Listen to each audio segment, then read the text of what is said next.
Shalom, mari kita mulai renungan hari ini. Kita akan memuji-muji nama Tuhan. Kita akan merenung-renungkan setiap ayat firman Tuhan, kiranya ini menjadi berkat ya bagi siapapun orang-orang yang ada di sekitar kita, bahkan sampai ke ujung bumi. Sehingga setiap perkataan yang dari Tuhan Yesus yang kita baca hari ini benar-benar berakar kuat, dapat menguatkan bukan hanya diri kita, tapi orang-orang yang kita temui, bahkan sampai ke penjuru dunia, seperti permintaan Tuhan Yesus. Amin ya, amin. Agar nama Tuhan dipermuliakan, agar orang tahu bahwa rahmat dan belas kasihan itu hanya lewat Tuhan Yesus. Amin ya, amin. Kita saling menguatkan, kita saling membantu. Kita akan nyanyikan lagu yang pertama.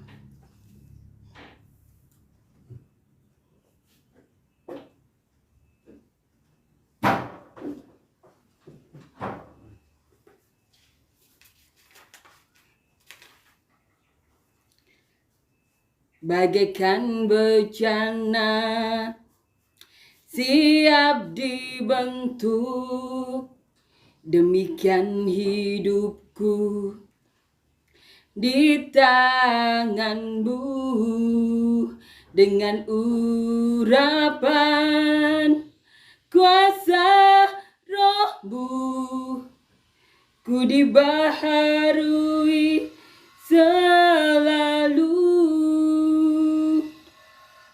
Jadikan ku alat dalam rumah-Mu, inilah hidupku di tangan-Mu, bentuklah turut kehendak-Mu, pagailah sesuai rencana-Mu. Ku mau seperti-Mu, Yesus, disempurnakan selalu dalam setiap jalanku, memuliakan nama-Mu. Amin ya, amin. Kita akan lanjutkan membaca dan merenungkan ayat firman Tuhan. Kita lanjutkan di Injil Yohanes pasal 20 ya. Sekarang kita akan baca dan renungkan di ayat 19 sampai 23. Judul perikopnya, Yesus menampakkan diri kepada murid-muridnya. Ketika hari sudah malam, pada hari pertama minggu itu, berkumpullah murid-murid Yesus di suatu tempat dengan pintu-pintu yang terkunci karena mereka takut kepada orang-orang Yahudi. Pada waktu itu, datanglah Yesus dan berdiri di tengah-tengah mereka dan berkata, "Damai sejahtera bagi kamu."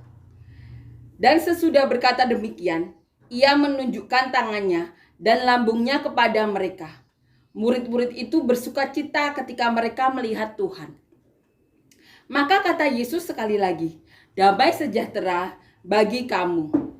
Sama seperti Bapa mengutus aku, demikian juga sekarang aku mengutus kamu." Dan sesudah berkata demikian, ia mengembusi mereka dan berkata, "Terimalah Roh Kudus. Jikalau kamu mengampuni dosa orang, dosanya diampuni. Dan jikalau kamu menyatakan dosa orang tetap ada, dosanya tetap ada." Amin ya. Amin. Yesus menampakkan diri kepada murid-muridnya. Di sini dikatakan, ketika hari sudah malam, pada hari pertama minggu itu berkumpullah murid-murid Yesus di suatu tempat dengan pintu-pintu yang terkunci. Karena mereka takut kepada orang-orang Yahudi. Saat itu kan Tuhan Yesus baru saja disalib. Kemudian ada berita dari Maria Magdalena bahwa kubur kosong, tidak ada Tuhan Yesus. Yohanes, Petrus lari ke sana. Kemudian Petrus dan Yohanes tidak mendapati siapapun yang dikuburi itu. Maria melihat Tuhan Yesus. Walaupun saat pertama kali mengira Tuhan Yesus itu penunggu taman. Tuhan Yesus penunggu taman, kemudian meminta orang itu jikalau memang mengambil mayat Tuhan Yesus, kembalikan kayak gitu. Tapi kemudian saat Tuhan Yesus berkata lagi, Maria tahu bahwa itu Tuhan Yesus. Amin ya. Dah di sini Tuhan Yesus menampakkan diri kepada murid-muridnya. Di sini dikatakan, pada waktu itu datanglah Yesus dan berdiri di tengah-tengah mereka dan berkata, damai sejahtera bagi kamu. Dan sesudah berkata demikian, ia menunjukkan tangannya dan lambungnya kepada mereka.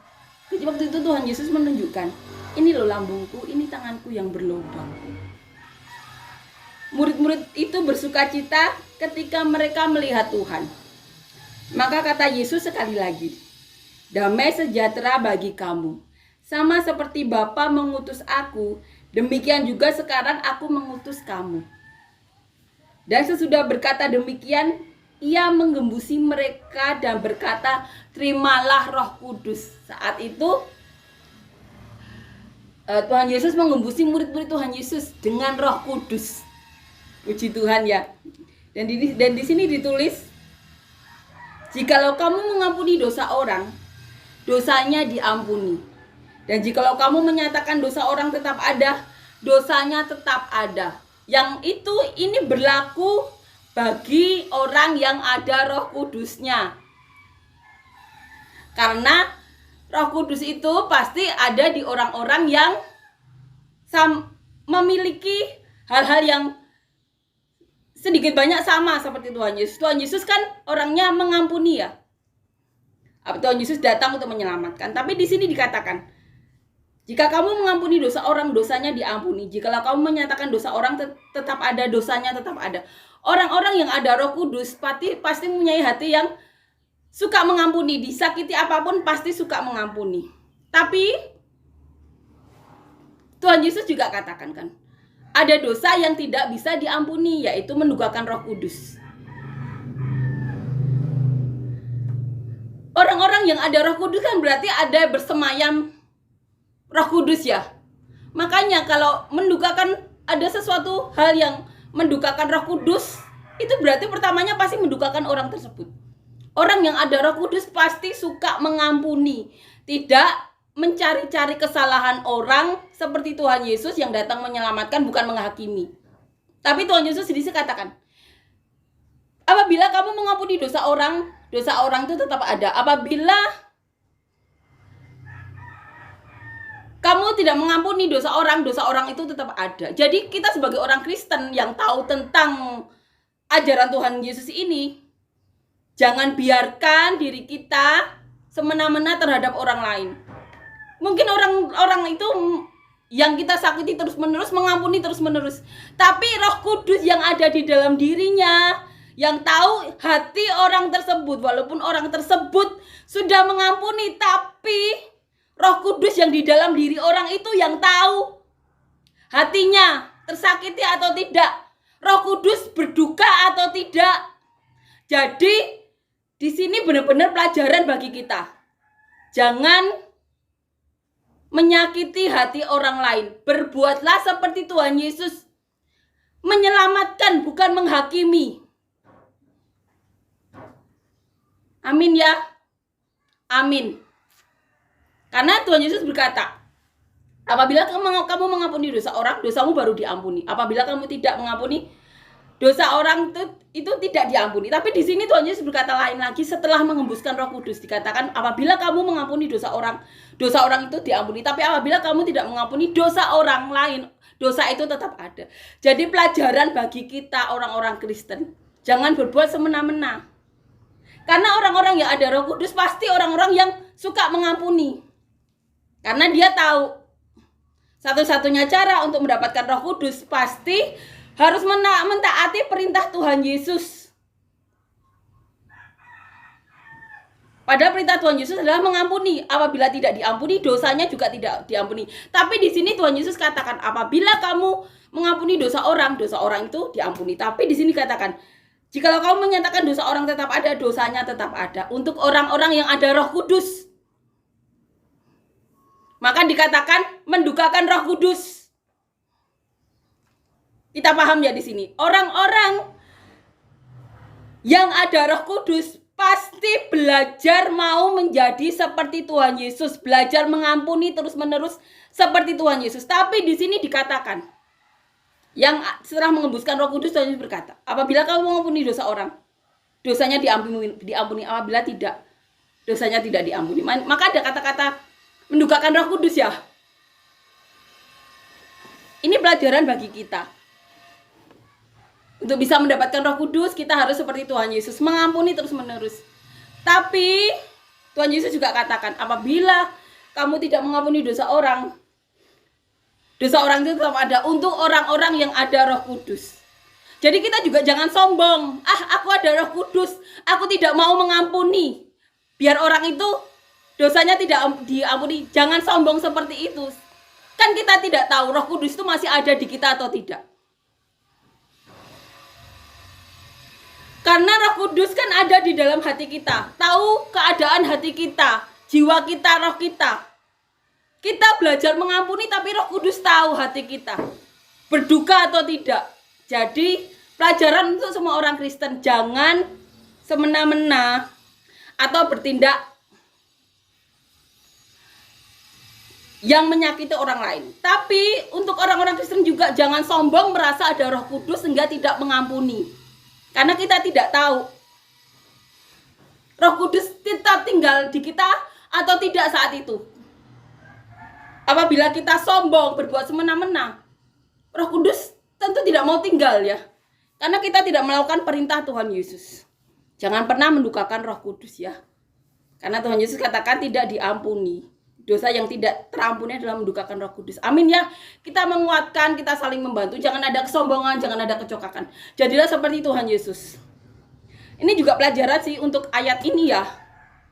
Jangan berbuat semena-mena terhadap siapapun orang-orang yang kita temui.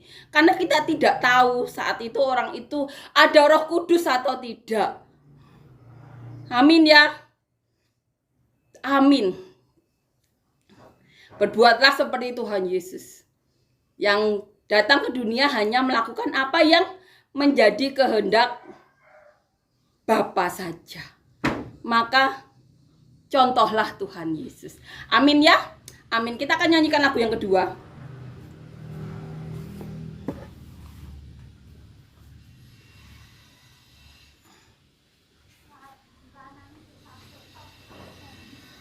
Cinta itu lemah lembut, sabar sederhana. Cinta itu murah hati, rela menderita. Ajarilah kami bahasa cintamu agar kami dekat padamu ya Tuhanku.